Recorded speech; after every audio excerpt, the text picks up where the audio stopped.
So, welcome back. Now, if you're new to the channel, I'll give you a quick update on how we got here. So this is a custom 60-degree V-twin 200cc engine. It uses a mixture of scratch-built and off-the-shelf parts. Essentially, back in May, I designed all of this on Fusion 360 with a few key design criteria. Essentially, it needed a 3/4 inch output shaft and it needed to fit in a certain form factor. From there, I made patterns from extruded polystyrene foam. Also, if you really enjoyed watching my casting videos, check out another fellow Kiwi YouTuber, Logan Jackson. I'll leave a link to his channel in the video description, but he is doing some pretty cool things, casting his own high-performance parts. And then lost foam cast the crankcases you see there.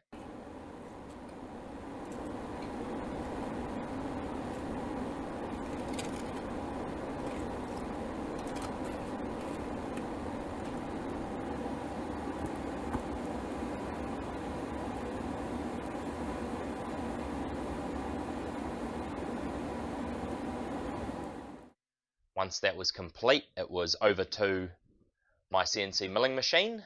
I machined both of the halves.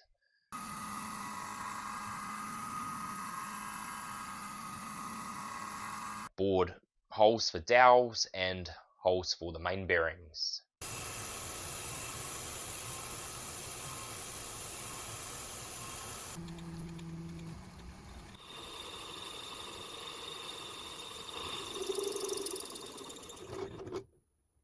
And then machined the cylinder mating faces for gaskets.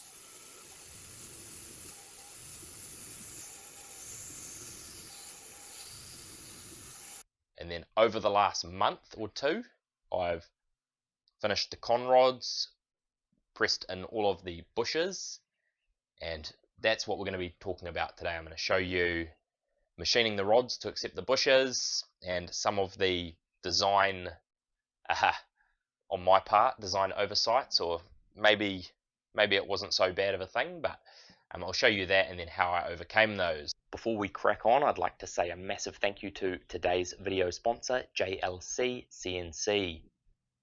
Not only are they supporting the channel, but they've provided parts for today's video and this project.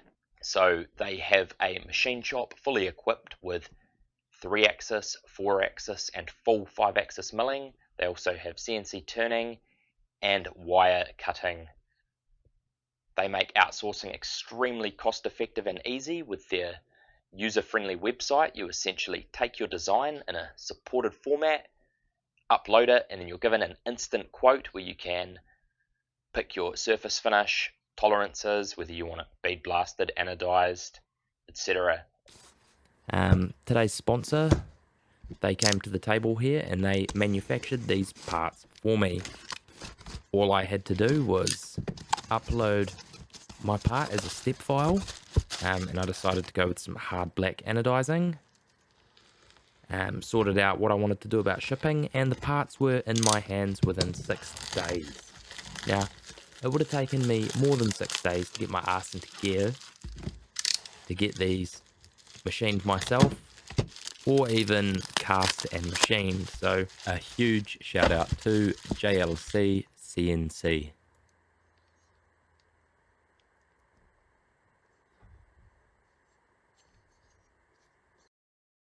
What you're looking at now is the master rod. Now, there's a reason you haven't seen this, is because I didn't make it. I outsourced this. It was fairly well priced, but I did pay full price for this item. The reason I'm boring it myself is because precision is expensive and I got them to leave a lot of extra meat on all of the critical dimensions. So with that being my final cut, I'm actually going to back this off so when I lift it up it doesn't scratch the bore, and I'm also going to unlock these two, or they tighten the gib to stop the machine moving up and down, but I've actually been using them to tighten up the head while I move it down to bore the holes, as I was getting an oval hole and I noticed the head was actually had a tiny bit of play in the gib, and instead of adjusting it for now, I just pinched those up and I've locked off the X, and there's a Y-axis screw under there so I can bore without any backlash.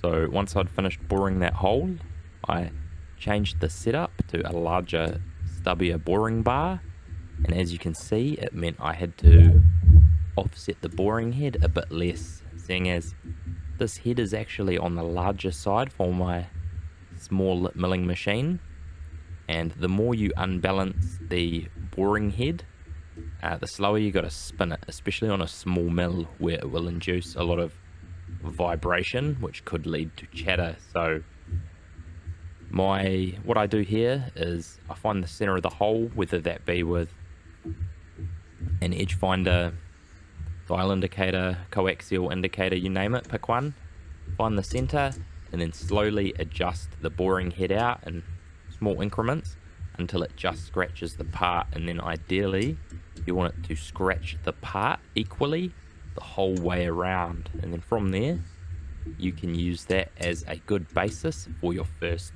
cut. Now for all my cuts I am taking 0.1 millimeter radially, so that takes 0.2 millimeters off every time, or pretty much it takes whatever I adjust on the dial, double that comes off of the diameter. So if you're not thinking too hard or you're having a bit of a brain fade, it probably could catch you out. It almost caught me out, but good thing I measured a few times. So you can see it's contacting in two places here and on the opposite side. So this works twofold. I'm checking this is central and adjusting this for my first cut.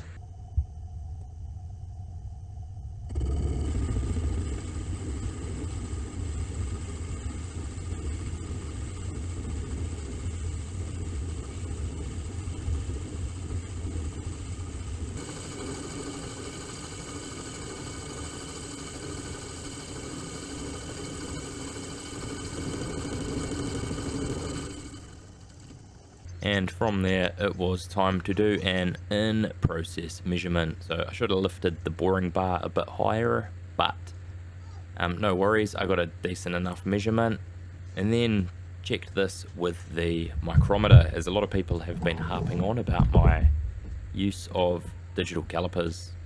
I still double check the measurement with the digital calipers after using the micrometer, just to make sure I'm not reading it wrong or having a bit of a brain fart. But yeah, from there it's more cuts, and essentially the plan is to measure at least 2 or 3 cuts from final size, especially when you don't want to scrap a part. So another key consideration when using a boring bar, whether it be in a lathe or a milling machine, is minimum depths of cut. So I know this bar cuts very well and leaves an amazing finish when taking a 0.1 millimeter cut in steel and aluminium, and I use a feed of about 50 millimeters a minute. I think it's about 500 RPM, so I haven't exactly worked out the exact feed per tooth, but it gives an awesome finish. So what you want to do with boring bars or carbides in general is minimum widths of cut. If you don't take off enough, the bar's just going to rub the whole way down the hole and it's just going to look horrible. So that is another important thing to keep in mind when you're sneaking up on a finished dimension. You can't finish on a 0.01 millimeter depth of cut. You need to creep up on it with about 0.1 left to remove, or that's what I do in my case, and then I make sure my final cut is 0.1 millimeters. So we're going to have a quick look at how we got on with our dimensions. Obviously, I'm pretty happy with them, otherwise I wouldn't have taken this off of the mill. So we'll check it with these, and then we'll double check it with the micrometer, just to make sure I'm not reading it retardedly. So we're looking at 33.03, and on the mic we're looking at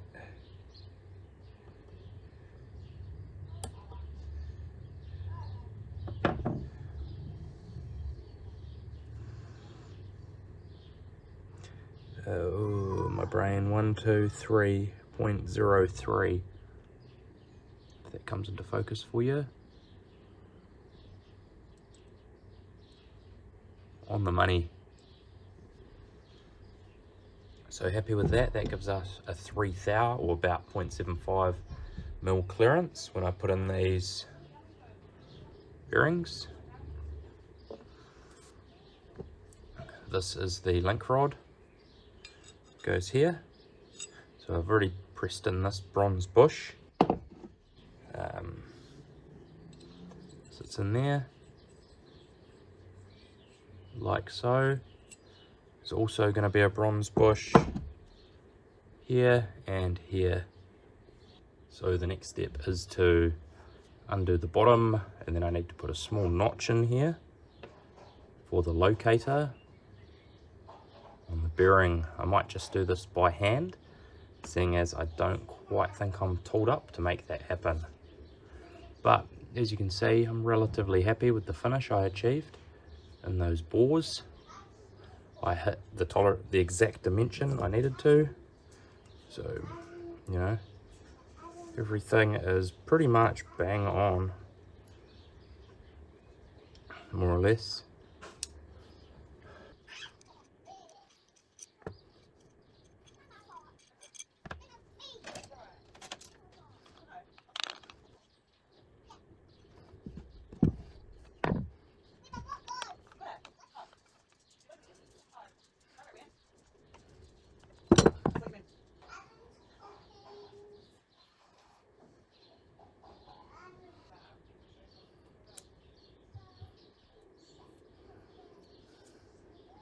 And now came the immensely fun job of using my midget files to essentially create that light retaining groove for the plain bearing. Now, it took a wee while and it was a bit of a muck around, but I wasn't exactly tooled up with a slitting saw or slot cutter on my mill, and again, it's pretty hard to scrap apart when you're doing little scrapes with a file, so I decided that was the safest option at this stage.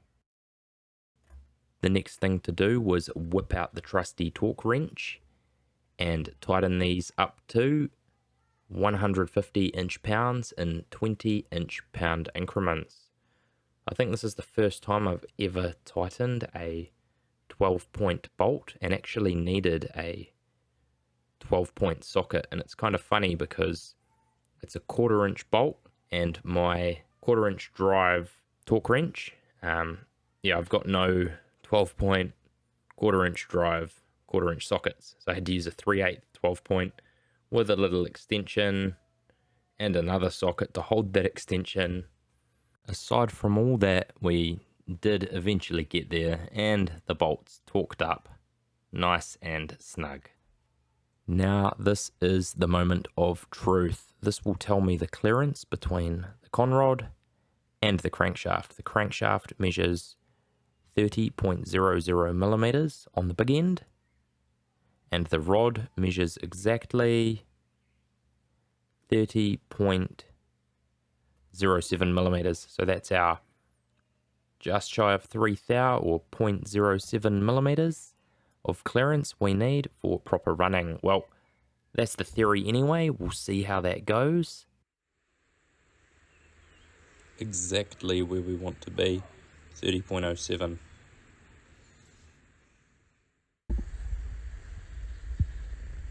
So I got a little bit carried away and didn't film making these, but they're the bronze bushes.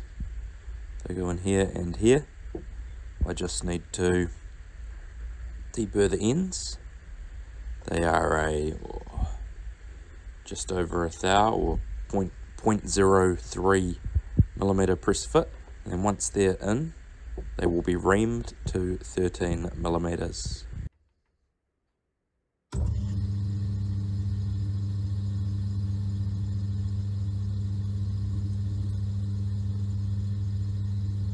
It was time to press the bushes into the rods, so this was done with my vise, seeing as it's not a super heavy fit, and I also slathered the inside of the rod and the outside of the bush with Loctite retaining compound. This, coupled with a press fit, means these bad boys aren't going anywhere.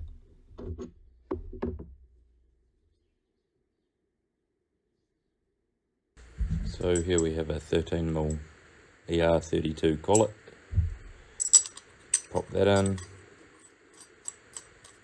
pop it onto my collet chuck, and then here we have a 13mm high-speed steel machine reamer. Now, a reamer is designed to take holes out to a specific size, so that is why I drilled both of the bronze bushings in the lathe at 1/2 inch or 12.7 millimeters, and then this way this will clean up the hole to 13 millimeters. If I did this before pressing them into those bores, the holes would have shrunk, and then I would have had to do this again anyway, and probably had a worse surface finish because of the lighter cut. So the clamping setup for the rod was fairly simple. A single finger clamp. The rod sat on a 1-2-3 block, and I used a small piece of aluminium as a soft jaw. And then the next thing to do was loosen it off while I centered the bush on the reamer. And then once it had no discernible movement, I would tighten up the clamp on the rod and just assume it was centered. And seeing as there was, 0.3, just over 0.3 millimeters worth of meat to ream out off the diameter, this proved satisfactory, and it was good enough. Way easier than dialing in the bores.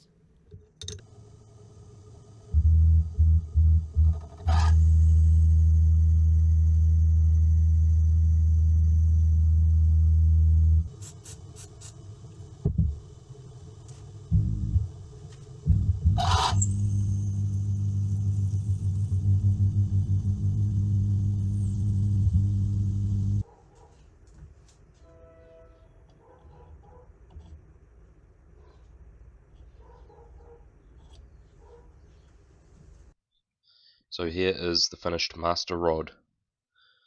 Perfectly in tolerance. It fits to the crank like a glove with the correct clearance. Bronze bushes are reamed to size and they are perfect. The link rod also much the same, absolutely flawless. Now, one of the first lessons in engineering, building, just making things is measuring twice and cutting once. Now, this came back to bite me, as this here is essentially a very expensive paperweight. This all went wrong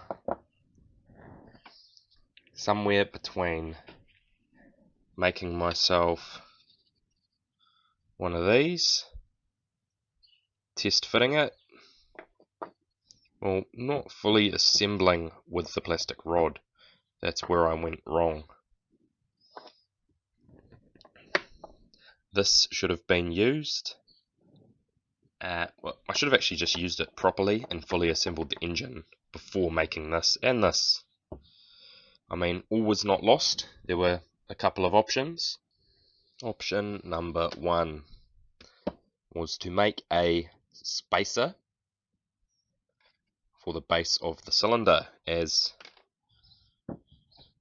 these were too long. How much too long, you may ask? 14 millimeters. Now,